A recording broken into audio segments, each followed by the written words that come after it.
deathmatch time. I want you to imagine a battle between two combatants. On one side, you have an extrovert with a gift of the gab. And on the other side, you have, well, an introvert with a system. The field of battle is the presentation stage, and the stakes, as always from that stage, are sky high. Here's my question. On which one of these combatants would you put your money? Well, I know exactly where I'd bet, and I'm going to explain why in this video, so stick around.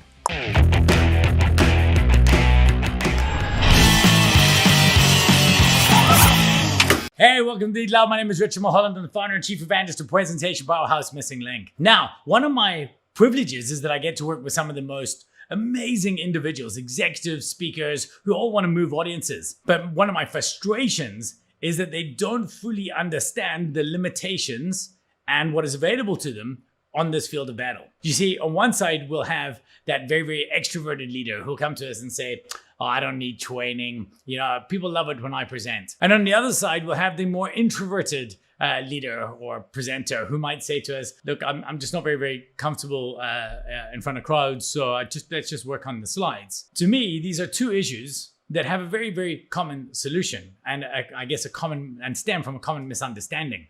And I want to explain that to you in this video. So to do that, I'm going to draw you a little picture. I don't draw pictures a lot, so you really should watch this one. Let's go down below. All right.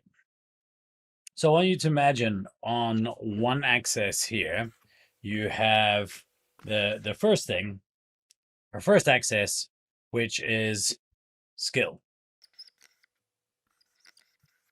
Then on the second axis over here, we have system. All right. Now, most speakers that we deal with are unfortunately somewhere down here in this zone. They're not necessarily a skilled presenter, but they don't really have much system either. They are completely forgettable. Not great. You're not going to remember them afterwards. You forget them. They just kind of showed up. They didn't have skill. They didn't have any system. Now, the next speaker that we want to talk about, well, they're these people up here. Now, these people are great. They are actually often very enjoyable. They're enjoyable, but not much else.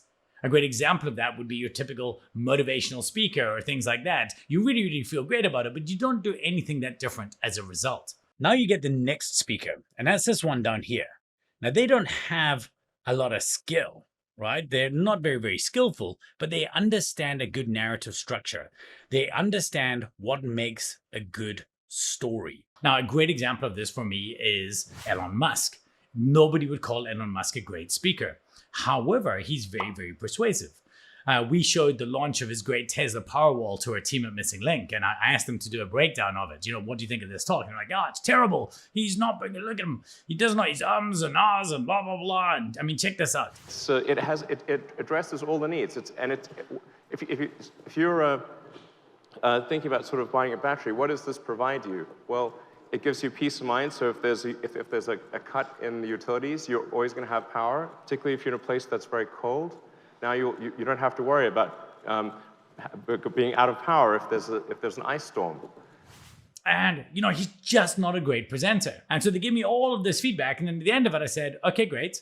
Now tell me, do you want to buy that Tesla Powerwall? And they're all like, yes. And I said, great. So how can he be a bad speaker? These speakers are what we refer to as actionable. You may not enjoy them, but they may drive you to action. They don't always get you there in the most elegant way, but they get you there eventually. And then finally, you get these ones up here. Now, in fact, these ones up here, they should be a tick, right? Because up here is where you get the truly, truly remarkable speakers.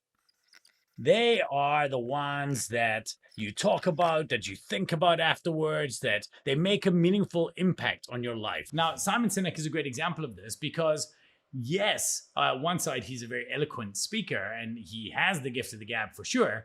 But on the other side, you have a person who follows a narrative structure well enough to drive you to action. If you don't believe me, see how many meetings people are talking about their why in. Now, here's the thing. All we want to do for us is we want to get our speakers somewhat into this arc of competence. The arc of competence that exists up here. So these speakers we want to get up there, these speakers we want to get up there, and these speakers we want to get up there. Now, here's the funny thing. It is way easier to get this speaker to want to move up than it is to get this speaker to want to move across because of ego. Because they do not feel that they need to fix something that is not broken. People love it when I present. They always laugh. They always pat me on the back and tell me how fantastic that was. Their measurement criteria is different to yours. They're gauging their criteria on how much they enjoyed your presentation. You're gauging your criteria on how much action they took as a result of it. The systematic speaker will drive more action. It is the speaker that exists down here. They understand the value of system. So if we can just give them a small system to improve their skill incrementally, we can get them into that arc of competence.